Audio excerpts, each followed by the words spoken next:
Tip 7.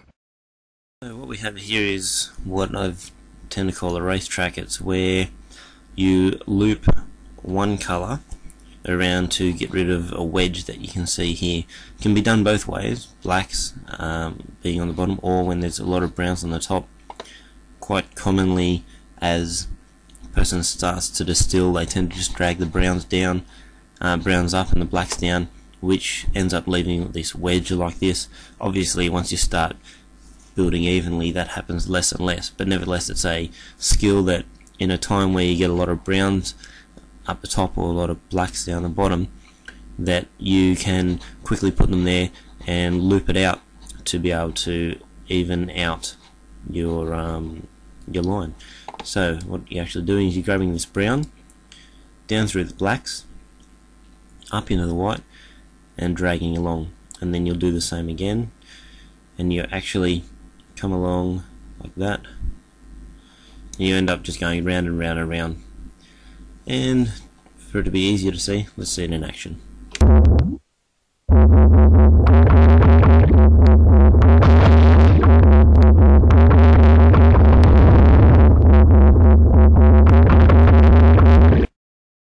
Tip 8. Getting beyond CC7s comes down to moving blacks and browns across as an extension of what I did in the first lesson, with being able to move blacks, browns and whites freely left and right. In this particular case, you're going to get the black come down too, you're going to get the brown up and down and across, and you will continue that all the way. What happens is, the reason why this has to happen is because the blacks, once you get past about 5-6 rows, any of the blacks that appear will not reach the end, and so therefore you have to work out a way to be able to get them across so you can keep breaking down one line at a time, and this is how you do it. So here we'll probably take the brown across and we'll keep going in. As you may note, you can go actually fairly level. The more you do it, you'll find you can actually get quite a decent amount of speed. Once again, just practice. So let's have a look at it in action.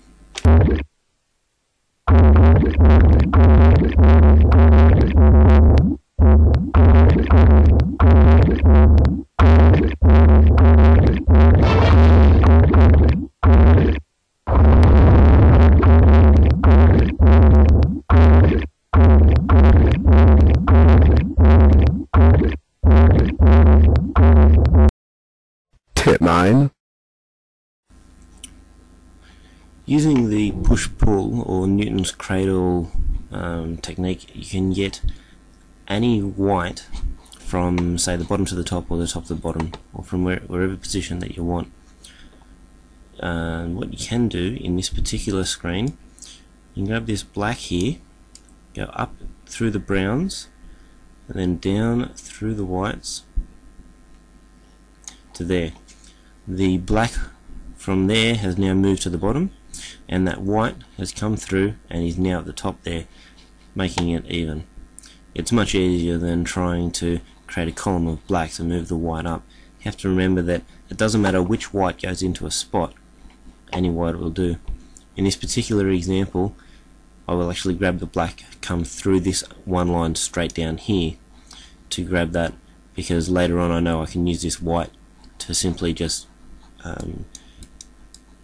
fill up the top there. And let's see it in action.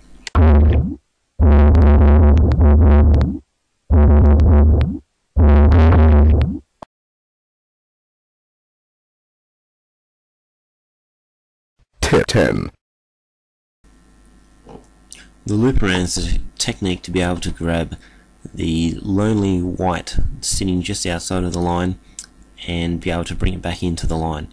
This particular case is a little more complex, but it's fine, to be able to grab the two whites. So I'm grabbing this black here, down through the whites, and grabbing both of those.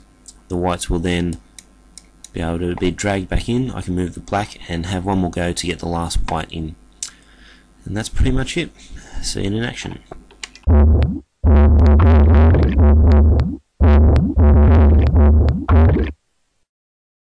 Tip 11.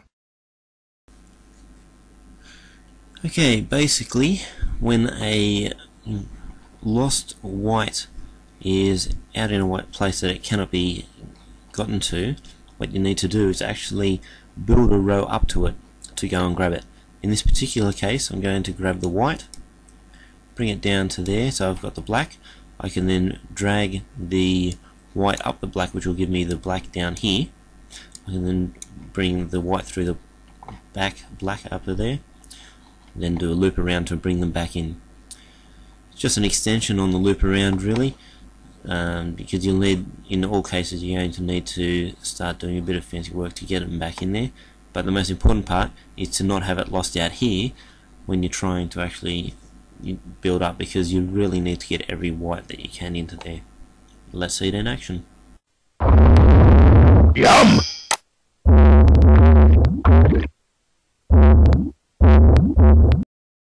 Tip 12. Okay, climbing the ladder is when you drag a brown and a black up the screen or down the screen. The ability to, for an example where you can see here, is to get that white over at the edge there to be filled by, say, a black or a brown. In this case a black because the spice is in the way, without actually taking a brown across, because of the fact that I'm not really interested in I'm only interested in getting rid of that one white, nothing more. In this particular case, what I'm going to do is I'm going to grab the brown here, drag it up into the white, down into the black.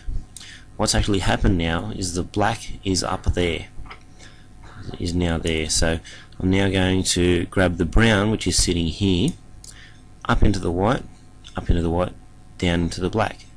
I'll then continue to do the same thing in figure eights. Obviously this brown is here, so when the actual brown gets there, the black can just finish off, just going brown brown and bang, down. So now we've got the two browns up here, they're out of the way, easy to be able to fill out later, and I've succeeded in getting rid of that white. It's a common move once you get used to it because it's a bit of fun, but it's probably not used as much as necessary because of the fact that you take a brown and a black anyway, so you just take brown, black, brown, black, brown, black all the way across. It's only in situations where you really only need to get rid of one spice, one white, and you don't have the ability to do it any other way, so you just drag up. It's something you do for fun, it looks good. It's probably one of the hardest moves to do in the game. It's just a matter it doesn't really have that much use. And so let's see it in action.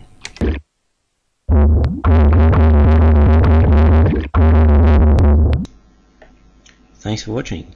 Hopefully you can learn and improve from this tutorial, and Distilling will become a more enjoyable game. See you on the docks.